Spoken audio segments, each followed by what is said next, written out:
The patch 7.5 live letter part 2 just aired, and the main story looks absolutely crazy, people. We have a trailer. We have a live stream to break down. The April news train has no brakes, people. Hello, hello, hello, everybody. It's your boy Jmulls, and let's dive into this. Oh, it looks very cinematic. Oh, I like the look of it, though. Couldn't tell you what's being said right now.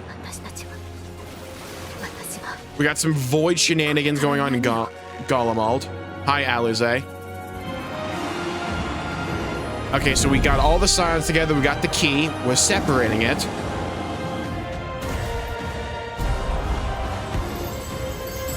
Ooh, the song, though?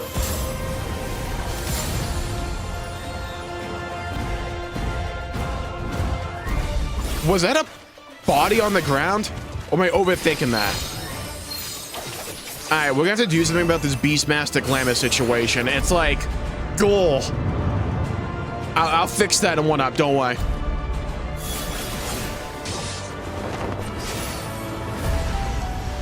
What was that animation?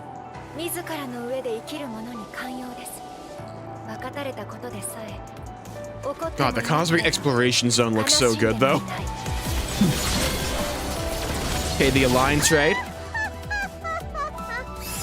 Oh, they have the laugh.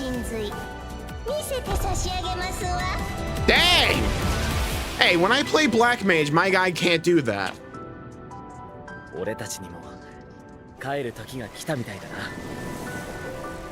I am loving the tone of this trailer so far. I love the fact Hildebrand just dabbed on him. I love how I was talking about the tone, and then we got Hildy.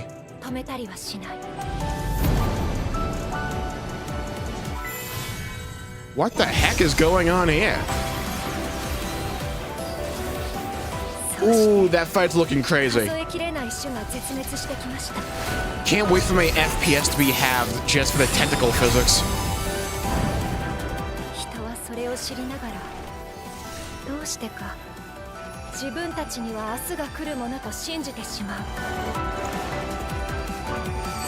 I am fascinated by that character. So we are going to confront Halmarud here. In a scene that feels like eerily reminiscent to Ultimate Thor with Meteon in a bit. Huh. Trail to the Heavens. Again, they know we've been playing Trails on stream. Shout out to them for that. Oh yeah, the ultimate fight.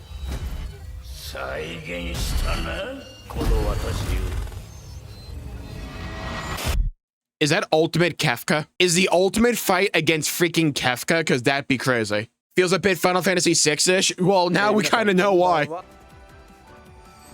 Ordinarily, when it comes to these live letters, I break down everything that was covered. This live letter was a bit unique because we have FanFest really soon, and Yoshi P made it very clear he is saving some stuff for FanFest itself, so the live letter kind of just rehashed a bunch of things we already kind of knew, and they showed us a bit more in-depth the Shitoto fight from the new Alliance raid, some more minor changes here and there, and also Beastmaster. I am in two minds when it comes to this patch. I am liking the looks of basically everything, but the one thing I was really looking forward to was Beastmaster, and that is turning out to be a bit of a disappointment for me. So I think what I want to do is focus in on the stuff I'm really fascinated by and really looking forward to with patch 7.5 in today's video, and then tomorrow we'll go off about Beastmaster. So the MSQ looks crazy. This trailer they did for patch 7.5 looks awesome. Just this run through the entire dungeon, the Clidium, my god, it looks so cinematic and just looks absolutely breathtaking.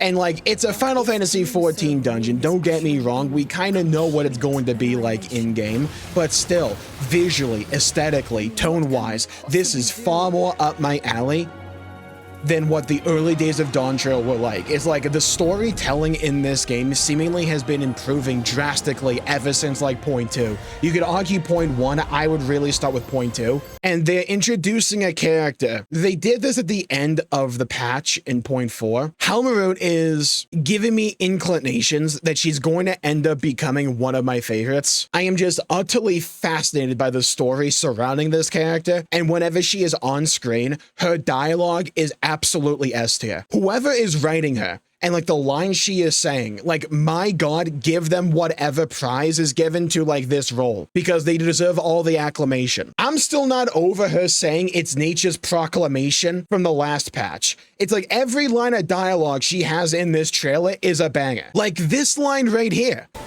No amount of devastation and death can compel it to stop the wheels of creation from turning. Amazing dialogue. There's a gravitas not only behind the words that are being said, but the voice acting is also supreme. It's really good for the tone they're going for. And I love the overall angle this story is going in. This overall moral quandary, where it's like, we want to save everyone, but it's entirely possible that a noble intent will be the direct cause of total annihilation. So we might have to actually pick and choose. And like in an interesting way, that kind of builds off the theme of Dawntrail, where you had like Endless Fiend and also Calyx choosing to preserve the people of Alexandria as the Endless and sacrificing or being willing to sacrifice everyone else in doing so. It's a bit different, but it builds off that theme. Like, in my opinion, so far, they are setting this story arc up in the best of ways. And it's just like the rest of this trailer is really dang good as well. It's like, not only during the Enuo fight do we just have Golbez, my boy, but they also show off Zero. Can I find that? Yeah, right here. Zero's back. And we're seemingly back on the 13th. Like, I'm so glad we're revisiting this storyline because that was the feel I left off with when it comes to the Endwalker patches, was that we built up that entire world, the 13th. We built up the characters of Zero and Golbez, and we just put them on ice until we can reintroduce them back into the story, in which case we can just keep the ball rolling. We don't have to spend all this time building and like learning about these characters because we've already done that. That's seemingly what they're doing here, and I'm a big fan of that. And I love the fact that Golbez and I imagine Zero are like aiding us. Yeah, Zero's right there, aiding us in our fight against Enuo. When it comes to the story that's being told in 7.5, obviously we have to wait for the actual patch, but like, my God, it's looking really promising. And if the tone and direction from this trailer is any indication to the wider, larger product, I'm completely on board with what they're doing. I am utterly fascinated by what they're doing here. And then, like, again, Halmarud's dialogue. Countless perish as nature runs its course. Yet in spite of this, people continue to believe that the morrow will come. I think what they're doing so well when it comes to Halmarud is a couple-fold. One, the butterfly imagery is weirdly compelling and very interesting. Two, you have the contrast between how she acted with Calyx at the end of 7.4, and then the moment she starts talking about the Great Withering, she becomes very serious and borderline macabre. And it's like that contrast works so well for a character like Halmarud because it feels like they're doing the type of villain that Final Fantasy XIV in particular really excels at. That is a villain that has noble intentions, but we still have to go against them anyways. And depending upon how the story actually progresses, who knows, maybe we actually end up teaming together with her. But then they also give us some of the best dialogue I've seen in this game in ages, and that's saying something. And the VO work is absolutely incredible. I'm a big fan of what they're doing with this character. And then just having Calyx as the squirrel just next to her. Again, it's the funniest visual contrast for me, and it works so dang well because I cannot take that little squirrel boy seriously, especially after seeing this crap. Dude, like, what am I looking at? Besides the dialogue in this scene as well being an absolute banger, it's like the visual presentation seems like such a step up. It's like they're just getting better and better and better with every patch in Dawntrail. It's like this is the kind of progress I wanted to see with the storytelling after 7.0. This was the course correction I wanted to see, and it's even better than what I wanted. And now we have another new term to theorycraft about when it comes to the whole solstice, just making me think of like Sozin's Comet and like the plot to like the first bit of Avatar: The Last Airbender. And also, Kefka Ultimate could be crazy. I saw a few ideas for what the ultimate could be, like maybe a big boss from each of the Final Fantasies from like 1 through 6. Like that could be really cool. It could just be the other Omega bosses instead of Omega himself. But like, my God, this trailer, 10 out of 10 for me. Absolutely loved it. Now, like I said before, the rest of the live letter was basically what you expect it to be. We have the housing update for increased placement limits for indoor and outdoor furnishings, new interior fixture designs, new setting under system configuration menu to adjust the number of characters displayed inside housing. They basically reiterated the consolidated die feature, where they're just taking a bunch of the more basic dies and just squishing them down into a condensed die, so you just apply that to your gear and then select the color you want. Not all the dies, but like a lot of them. Then he went in-game to actually show us the next tier and the final tier for the Alliance Raid series based on Final Fantasy XI, and largely just showed this like introductory area and a lot of the little background details here. It looks really cool. I love this giant tree structure, like this mountain area. It looks awesome. And he also showed us a bit of, is it Shantoto or Shatoto? Shantoto. This fight looks kind of crazy, especially if you know Black Mage memes. Yeah, you have this like crazy mechanic here where you have to find the safe spot of like these connecting blocks, because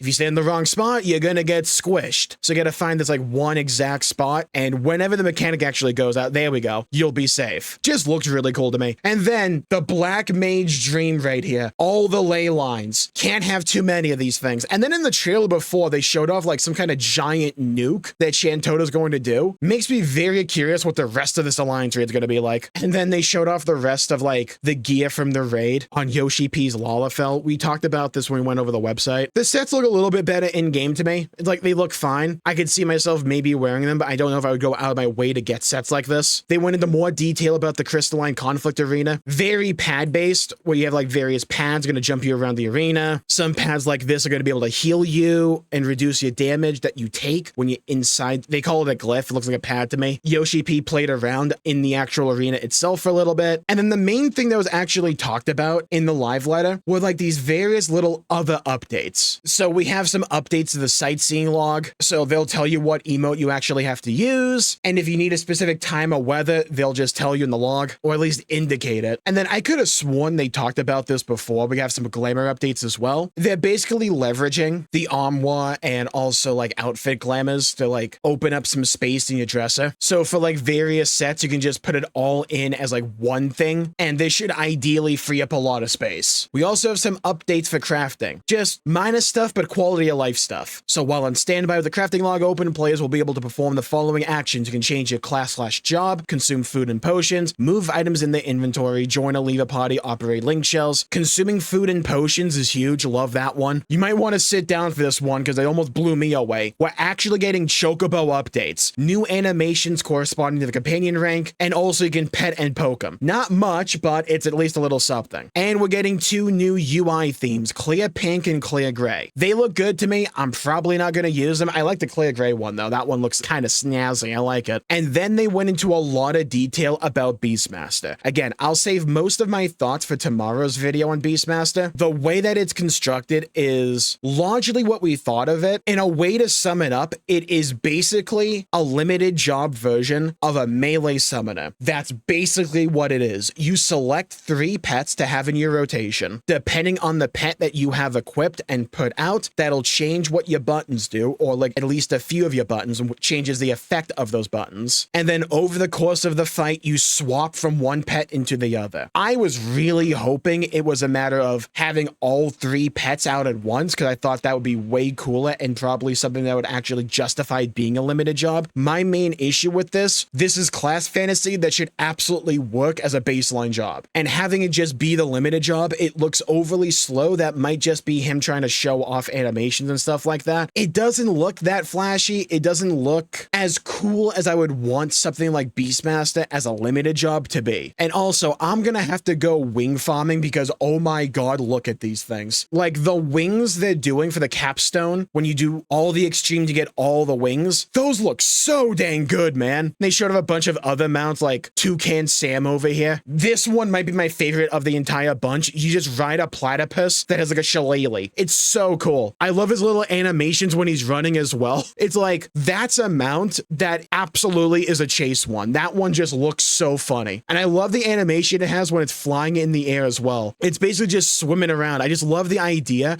of riding around on a platypus. And I talked about this on stream. What they should do, give me the ability to mount up on other Lalafell players, and maybe I'll be able to like yoink them out of their own instances and raids, and they have to be my mount for a little bit. That would be really funny. funny. I think these are the wings we're going to get from Enuo Extreme, and they look awesome as well. It's like, the wings have been an absolute standout. They're so cool. They showed off some of the relic weapons, and the animations look fine. They're a bit more toned down than what you probably would expect from a relic weapon. Some people might be a fan of that. This iteration of them doesn't really do much for me, but I haven't seen the ones I would actually want to get to begin with. I love the rocket hand mount, though. This thing is sick. Does make me miss G-Warrior, though. I miss my boy. Where does he get those wonderful toys?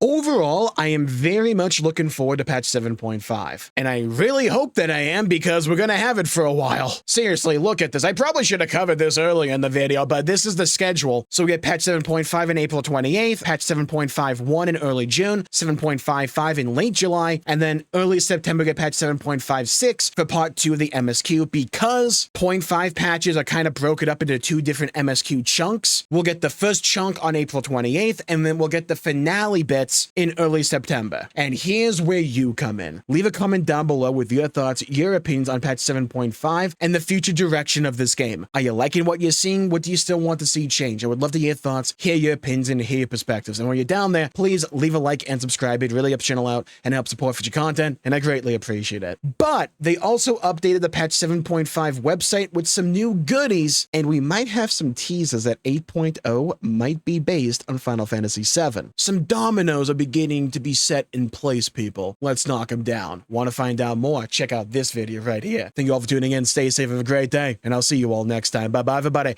Until we meet again.